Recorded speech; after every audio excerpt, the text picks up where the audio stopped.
These 4 signs tell you when a startup can expand internationally. A clear internal and external assessment is necessary before your startup aims to expand internationally. Startup_expansion. In recent years, international expansion became easier than ever for companies across the board, particularly for startups. Startups that provide digital services and do not rely on logistics or a physical presence have it easier than their counterparts. And, with the internet facilitating cultural, academic and professional exchange, some of these businesses were built by international teams and stakeholders.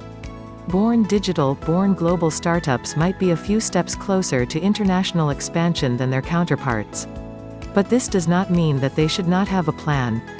Born global companies still need to conduct market research and strategize for specific locales. They still need to bridge specific cultural gaps. They still need to understand local regulations. And they still need interpreting, localization and business translation services.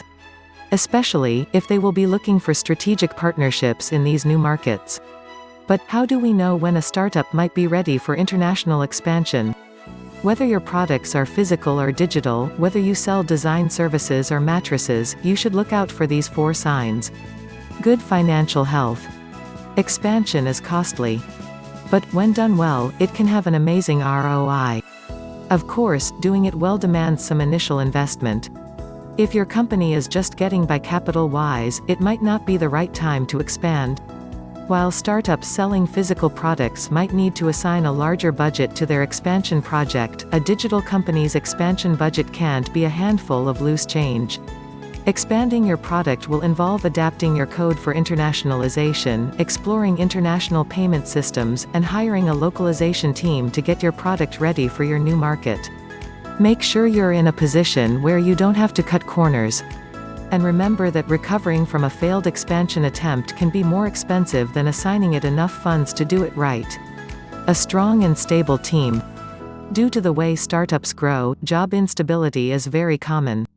But, when you have found the right people, and they've reached and surpassed goals consistently, you might be ready to embark on bigger challenges. Consider that, as your company grows, you will probably be in need of new hires. Especially, you will need people who understand your new market. Are you ready for that? Do you have effective and dynamic hiring processes in place? And, last but not least, can you afford new talent? A solid position in your home market. International businesses thrive thanks to a certain versatility that makes it possible for them to get over the way things are done in their home market. But, if you're not seeing good results at a local level, you are not in the place for expansion yet. If your company is still struggling in its home market, international expansion will only make things worse.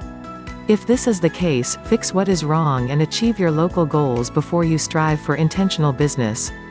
Otherwise, you will be reproducing mistakes at an international and more expensive scale. Market with growth potential. As Uber's former head of product, Meena Radhakrishnan says, "You do not turn on every corner of the world overnight. Rather, you work your way through different geographies in some priority order." I have suggested countries as the geographical unit because it is large enough to allow for expansion but small enough to be targeted. This may vary depending on your company model.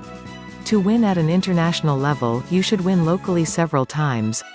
And companies win a favorable market position by understanding where they are, what customers need, what is expected of them and how to meet and surpass expectations. You cannot do that for every country on Earth, all at once. Especially because not every country on Earth might have the right market conditions for you to thrive. Having local knowledge was key for Uber to grow because, as the company's former head of driver growth, Andrew Chen explains, Uber is hit a button and a car comes, but from a business standpoint, it is a vast collection of hundreds of hyperlocal marketplaces in nearly 70 countries.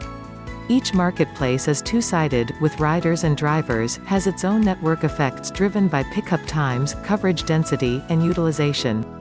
Some criteria to evaluate a company's potential for growth in a certain market are almost universal.